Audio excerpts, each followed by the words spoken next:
Hello guys, we're back again, back in the garage, gonna get some more work done on the BM today. Something I wanted to clear up actually before we get started today was just the actual direction of this bike and what it'll be used for. Basically, it's just a posing machine. It's just a machine, just a bike to go out cruising and enjoy. It's not gonna have a function apart from on the road. I call it the Scrambler.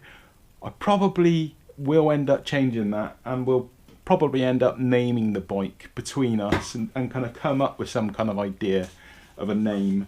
I've got a few ideas, but I'll cover with you those at a later date when we've got the bike a bit more together and you can see more so what this bike's going to look like. So it's not really a Scrambler as such. I call it a Scrambler because it's got knobbly tyres on. That's about as Scrambler-ish as it is. But as you can see, there's not much clearance there from the standpoint of the engine to the deck. The suspension's not got a lot of travel in it. It's one of those cool retro BMWs that you've probably not seen much of, but that is where we're going with it. It's not a functioning Scrambler. So yeah. It's just a fun build for me to enjoy, something to use as a winter hack. I don't really, probably actually, to be honest with you, by the time I'm done with it, I'm probably not going to want to ride it in the winter, but it's going to get used. It's not going to sit in the garage here staying all nice and clean like the RR. I would love to take the RR out. I do usually ride all winter, but this winter I'm not going to take the RR out and send that. It might happen because I don't want to ruin it. I might sell it come spring. I'm not sure yet. Anyway, back to the Scrambler. Also, what's made up this front end, which I didn't manage to explain to you properly in the last video, is the R1100S telelever arm, a R1200S front shock absorber and front wheel, and obviously the spindle and the handlebars, but they are going. The shock in here, the spring shock, that is off an R1200ST, and the fork clamps again are off an R1200ST. So that's what's made up this front end. Now we're going to do several things here today. I'm going to talk to you about the front brake disc. I've had a problem, another problem that I didn't really think about, and I'll cover you with that in a sec. I'm also going to get this rear seat on because I need to get the bike apart and get a connecting frame to go off the end of this frame onto the back of that frame. So basically the bike has to come apart. So I'm going to strip the bike down again. I've only just got it together, but as it turns out, a friend of a friend can help me out with some welding. He's going to fabricate the seat frame for me, and I need to get it apart this weekend to take it into work with me tomorrow and get them to make me a nice seat frame. Lovely jubbly. So that is all good. Let me show you the front brake disc and I'll show you what I mean, what the problem is. Right, so here we are. The brake caliper is on. Now we've got a beautiful, lovely Galfer, I think that's how you pronounce it, Galfer wavy brake disc. Now these are really expensive. That brake disc has probably covered no more than about 1,000 miles, but sadly it's too small. I bought this front wheel off a guy who had converted his GS into a Supermoto.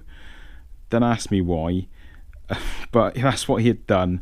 These wheels are really hard to get off. The problem you do have working on the BMWs is that there's not a great deal of parts about, and the ones that are about are really expensive. So yeah, you've got to really shop around. I spend hours and hours, as Taffy will tell you, trawling the internet trying to find cheap parts. Now I've done really well with the purchase of the wheels, but sadly this front brake disc is too small.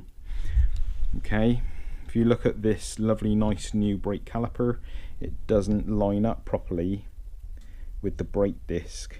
The brake disc is too small. It's 305 diameter for the GS, and the R1200S is a 320 diameter, which is much better for braking performance. I could, if I wanted, I guess, probably get a bracket made up to make it fit, but it's just not cheap, guys, getting these things made, and it just, again, is just going to slow the whole process up again. I would probably end up spending just as much money getting these brackets fabricated from aluminium on a CNC machine as I would do by getting new discs. And I can sell these discs because these discs are great, they are lovely discs. And I can also get these discs, not exactly the same ones though, sadly.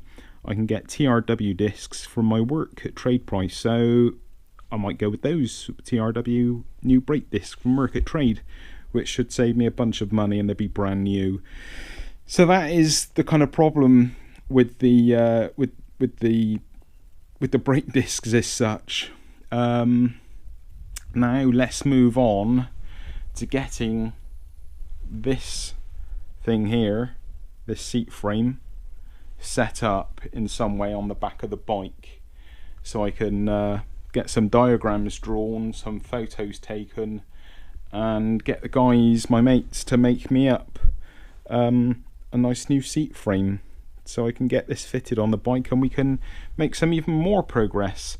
Yeah, I've not actually got the new top yokes on yet, mainly because I knew that I was going to have to strip this bike apart this weekend. Actually, this is Sunday and I've got like Sunday afternoon to get it done basically, so let's get it done, let's get it on. I'll get this roughly lined up. This seat frame, hold on a sec, I'll show you better. Right, excuse my ugly boot, it's not there. This is actually really super expensive Caterpillar boots. Just pretend with you and me. Right, as you can tell, I don't spend money on clothing, I just spend it on my bike. So this rear seat frame is off a KTM 390 Duke. They use exactly the same one on the 125 as well. I like it because it's quite short. I like all the tubing as well. It doesn't really go with the rest of the bike. If I want to, I guess I could always weld some plates along the side here to make it look more in format with this, but we'll see about that as we go on. I've got a rear, can I turn this? I've got a rear brake light on here, which is off the same bike which I just got for a good price. It's not exactly lined up, it needs fitting. I'm missing all the fitting points on the back here, so I'm going to have to kind of suss that out as well at some point, make some kind of frame for that to sit in. But you get the general idea, and I've got it on there so we can see the kind of length of this when it's on.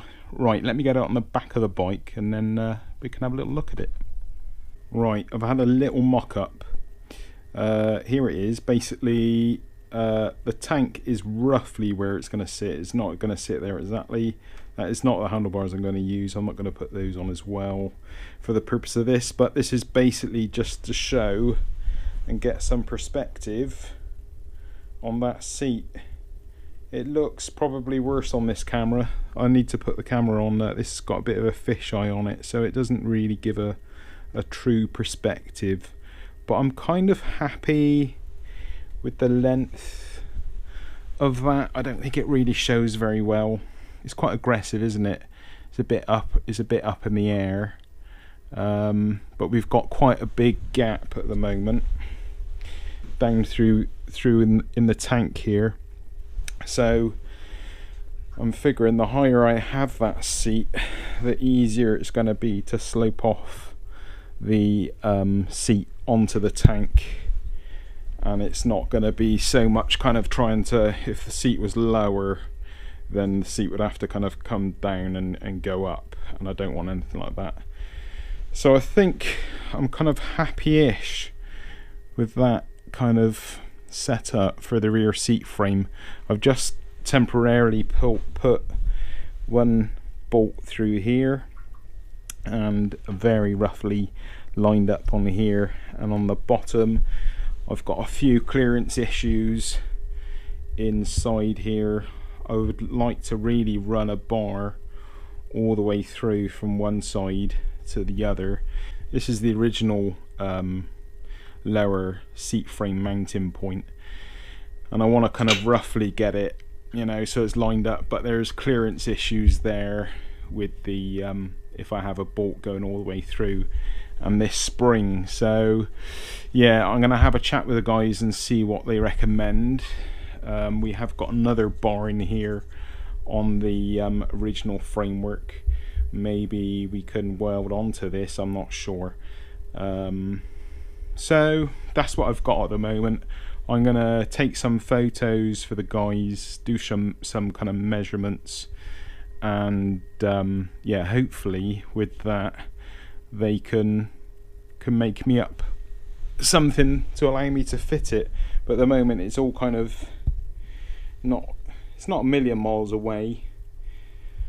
As you can see, a big gap from this fitting point here to this one, and obviously nowhere near it on these bottom fitting points. So yeah, it's got to be safe, it's got to be strong, but overall I think that kind of finishing point where the rear light lands with the back wheel, I'm kind of happy with that. I don't know if you guys can really kind of get a good perspective on this, because as I said, this camera's really not the best, but it's the best we can do at the moment. But it looks alright in the eye, to the eye.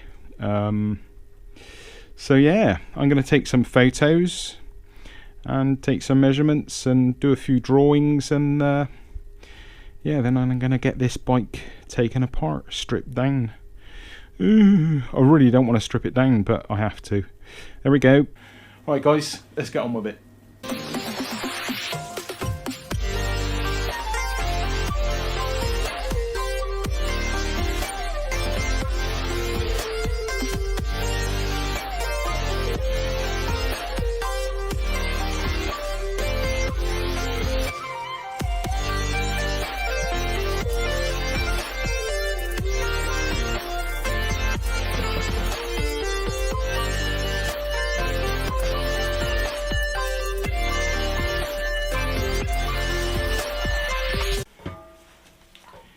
We got it off at last.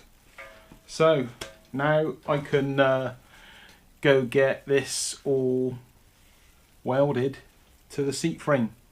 Stay tuned guys, it's going to get exciting, I promise, ish. Anyway, thanks for watching, cheers all, bye.